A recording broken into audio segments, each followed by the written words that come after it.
एक सांगू का तुम्हाला, तुम्ही केदारला जे आपलंसं करून घेतलंय ना ते बघून खूप छान वाटतं. खूप चांगला मुलगा आहे हो, म्हणजे समजूतदार, सगळ्यांना सांभाळून घेणारा. पण त्याचं स्वतःचं असं कोणीच नाहीये हो. नाही नाही, आहे ना त्याचा बाप. आहेत ना, आहेत. तो बाप कुठे आहे हे कुणालाच माहिती नाहीये. अशा मुलाला झिडकारणारा बाप किती निष्ठुर असेल नाही.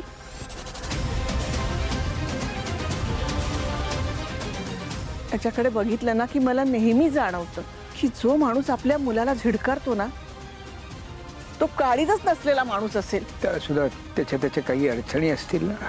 हो, पण आपल्या मुलापेक्षा अडचण महत्वाची असते का? तुम्ही सांगा मला. आता तुम्ही बाप आहात की नाही? आहात की नाही तुम्ही? मग तुमच्या मुलापेक्षा तुम्हाला काही महत्वाचं असू शकतं? नाही ना. मग ह्याच्या बापावर असं काय मोठं संकट कोसळलं होतं की अगदी त्याने आपल्या मुलाला शोधण्याचा प्रयत्न सुद्धा केला नाही. हा, आता अशा युगामध्ये कुणा माणसाला शोधून काढणं अवघड गोष्ट आहे का? अलीकडे ते तुम्ही काय म्हणता, इंटरनेट आणि तंत्रज्ञानाच्या युगामध्ये माझ्या नाती सुद्धा, माझे लांब लांबचे नातेवाईक त्यांच्याशी माझ्या भेटी घडवून आणतात.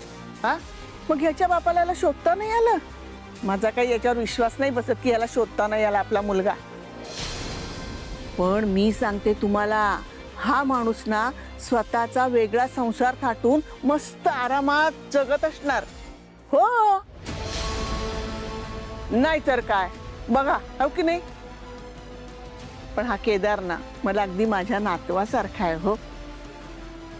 त्याचा एकटेपणा बघून मला वाईट वाटतं. पण त्याचं काय होत असेल तुम्हीच सांगा ना. आपल्या लेकराला स्वतःपासून लांब करणाऱ्या या बापाला ना दशरथाच्या यातना भोगाव्या लागतील, सांगते मी तुम्हाला. पण या रामाची गळाभेट व्हायची नाही त्याची. अशा मुलाला दूर करून त्या बापाला पुत्र सुखाचा लाभ कधीच मिळणार नाही.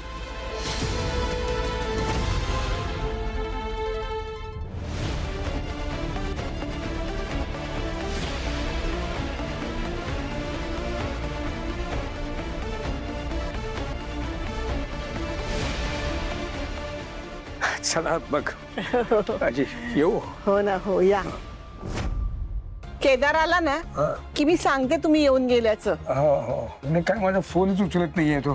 काय असेल, काहीतरी कामात असेल तो. कामात असेल तो. पण मला फक्त फोन करायला सांगा. नक्की नक्की सांगते. आठवणी. हो हो, नक्की सांगते. चल. या या.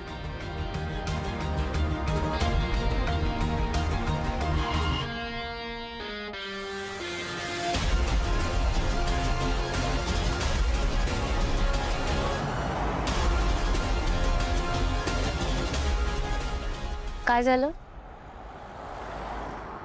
दयानंद खांडेकर. मग बोलला का नाही त्यांच्याशी? नाही इच्छा माझी. मला त्याचं तोंडही बघायचं नाहीये. KD stop. टर्न. कम अहेड. रिलॅक्स. खरं कारण काय माहितीये तुला केदार? तुला त्यांना दुखवायचं नाहीये. असं काही नाहीये. असंच आहे. मला त्यांचा काहीच फरक पडत नाही. तुला फरक पडतो, कारण तो माणूस अजूनही तुझ्या मनात आहे.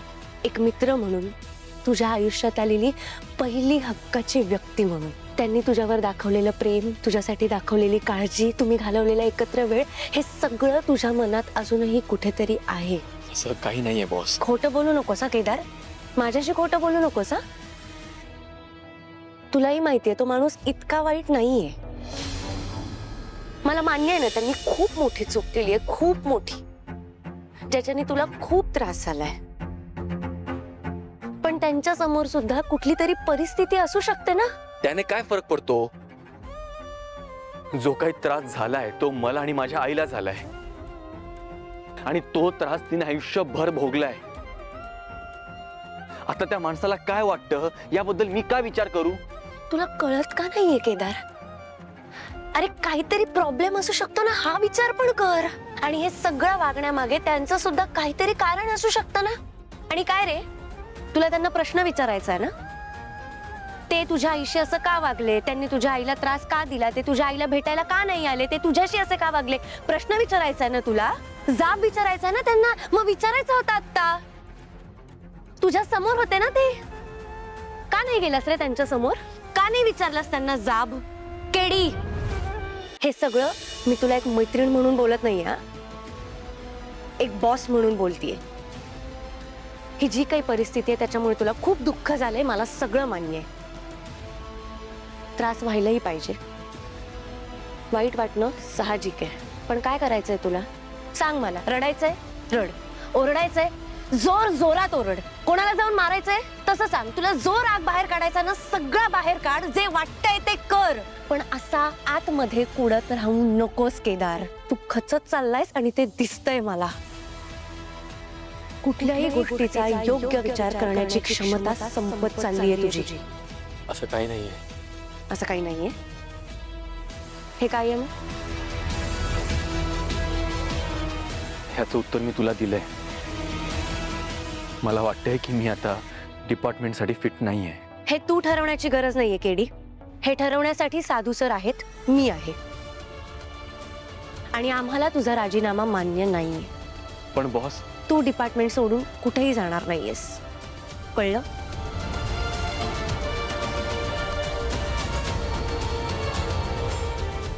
हे रेजिग्नेशन तुला फाडावं लागणार आहे आत्ताच्या आत्ता.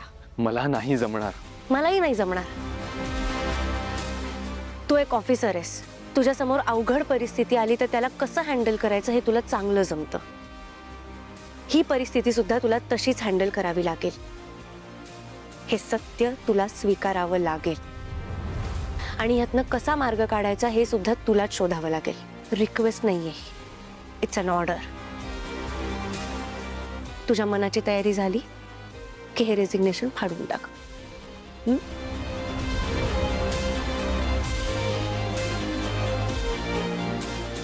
जय हिंद.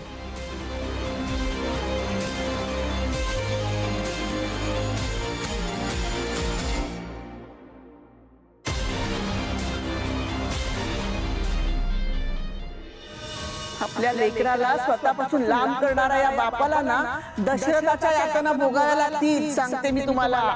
अशा मुलाला दूर करून त्या बापाला पुत्र सुखाचा लाभ कधीच मिळणार नाही. नाही नाही नाही, माझ्या मुलाच्या बाबतीत चुकलोय मी, खूप मोठी चूक केली आहे. एक बाप म्हणून कमी पडलोय मी. पण मी मी मी दशरथासारखा पुत्रशोकाने म्हणणार नाही. मी माझ्या मुलाला असा माझ्यापासून दूर नाही जाऊ देणार, नाही जाऊ देणार मी.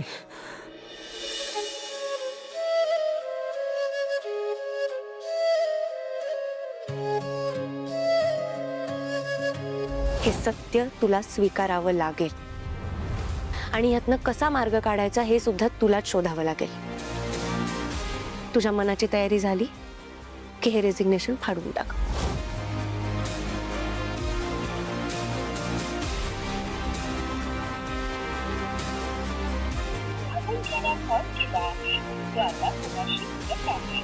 प्रतीक्षा किंवा नंतर कॉल करू शकता.